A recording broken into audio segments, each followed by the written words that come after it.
पुनर्दता नेता जानता संगमे।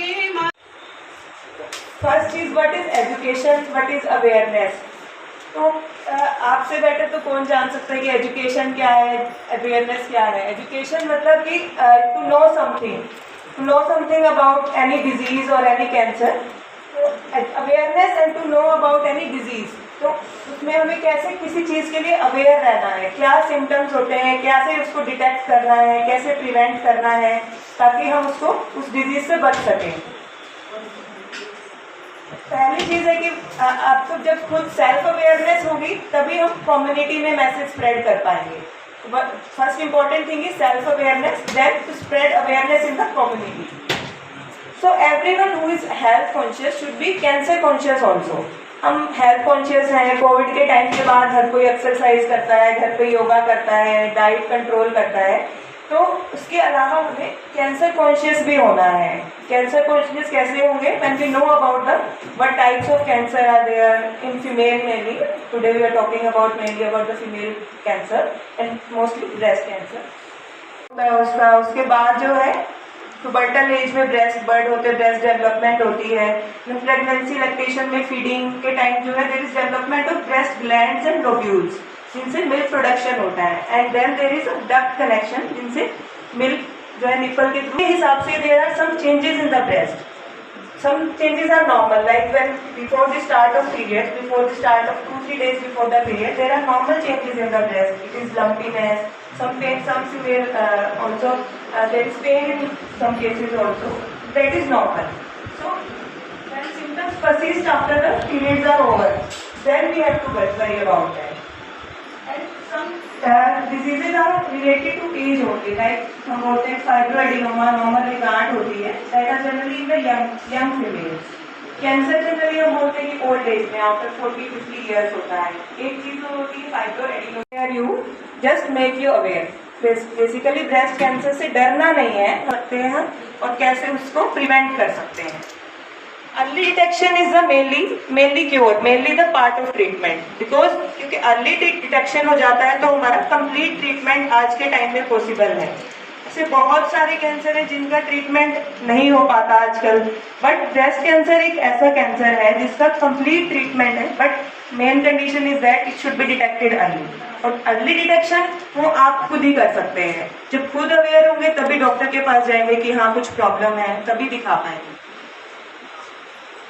What is cancer? कैंसर होता क्या है? Common, uncontrollable, unlimited growth of the cells. So एक लेवल आता है कि उसके बाद there is some formation of some growth or tumor, which is called as cancer.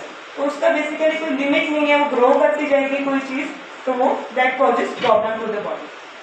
Same is with the breast cancer. Breast में glands और lobules, next glands and lobules, and one is the duct system. There are two parts of the mainly breast. The gland part is where the milk is produced, and then there is ductal system from which the milk is taken to the nipple area.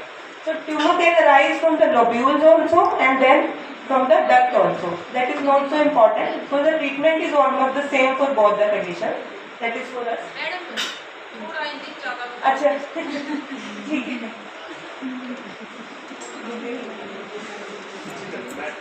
Gland part जिससे milk बनता है, दूध बनता है जो बच्चे को lactation के टाइम, और दूसरा दूध की नली होती है जिससे जो है दूध नली के थ्रू बच्चे को हम पिला सकते हैं। तो कैंसर किसी भी पार्ट से राइज कर सकता है। आ गए उसका इंसिडेंस बढ़ गया है, उसका क्या कारण है हम उसको प्रिवेंट नहीं कर सकते, बट मेन चीज ये है कि हम उसको अर्ली डिटेक्ट कर सकते हैं, ताकि अर्ली हमें उसको पहचानने, अर्ली हमें पता चले तो हम ट्रीटमेंट करा सकते हैं उसका।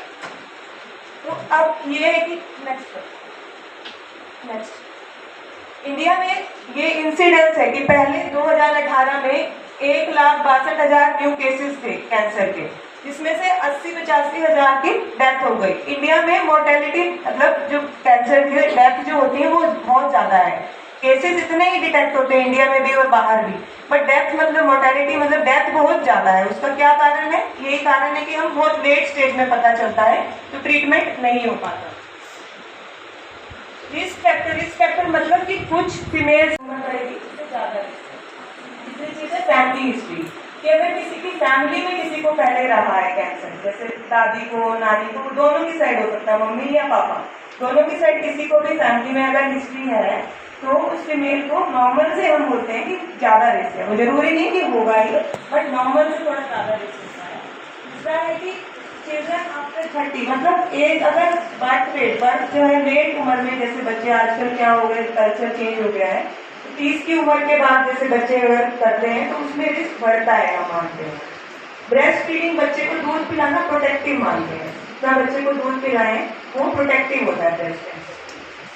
ओवरवेट, हाई सोशल ओवरवेट मतलब वजन ज़्यादा होना भी एक रिस्क फैक्टर है। और दूसरा हाई सोशल, मतलब वो आपका जो लाइफ स्टाइल पैटर्न होता है कि जैसे बाहर के लोगों में, दिल्ली में ये क्या है कि कल्चर थोड़ा अलग है, खाने पीने का, फास्ट फूड, और ये इन सब चीज़ों से भी रिस्क बढ़ता है। दूसरा है शराब पीना, स्मोकिंग करना, एक्सरसाइज ना करना, ये सब भी रिस्क फैक्टर है। फिर दूसरा, कुछ बर्थ कंट्रोल पिल्स आजकल कुछ लेडीज लेने लगी हैं कि बर्थ कंट्रोल करने के लिए, वो पिल्स से भी रिस्क बढ़ता है।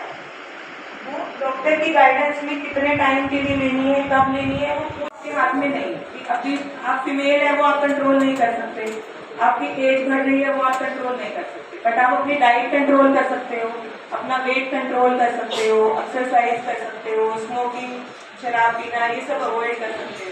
तो इन सब चीज़ों को इसमें से कुछ ब्रेस्ट फीडिंग करा सकते हैं, मैरिज वो लैक्टेशन, और ये सब चीज़ें, जो चीज़ें हमारे हाथ में है रिस्क फैक्टर, वो हम कंट्रोल कर। अवेयरनेस हेल्थ टॉक था हमारे स्कूल में, bye American oncology institute Hisar था, और इसमें स्पीकर थे हमारे डॉक्टर सुमित अग्रवाल और डॉक्टर सुजाता अग्रवाल। उन्होंने हमें ब्रेस्ट कैंसर के बारे में अवेयर किया कि इसके क्या लक्षण हो सकते हैं, अलग अलग स्टेजेस क्या होते हैं, अलग स्टेज पे क्या क्या लक्षण है और कहाँ पे उन्हें रोका जा सकता है, और इसका कोई इलाज है नहीं अभी कैंसर का भी। तो उन्होंने कहा कि उसका पहले से ही हमें सावधानियां बरतनी चाहिए, पहले से उसका एक्सरसाइज है, जैसे एक हेल्दी डाइट है, हेल्दी रूटीन उसको फॉलो करना है। उन्होंने इस बारे में सजेशन दिया, और उन्होंने कहा कि अलग अलग तरीके से हमें जांच करना चाहिए अपना खुद से, अलग अलग पोजीशन में। इस तरीके से उन्होंने डिटेल में हमें बताया था।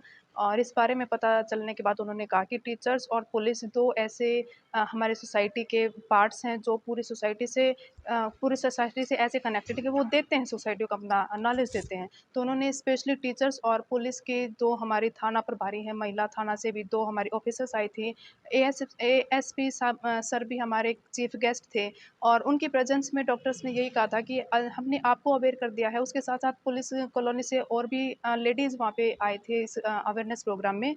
उन्होंने यही बताया कि आप सभी अपने फैमिली मेम्बर्स को, जितने भी आपके आस पड़ोस में जितने भी जानने वाले हैं, उन सभी को इस अवेयरनेस के इन फैक्ट्स के बारे में बताएं, पहचान कैसे करनी है और इससे कैसे बचा जा सकता है। तो इस बारे में बहुत ही सफल हमारा ये प्रोग्राम था, और हम चाहेंगे ऐसे भविष्य में भी अलग अलग जगहों पे इस प्रकार के अवेयरनेस वाले प्रोग्राम किए जाने चाहिए।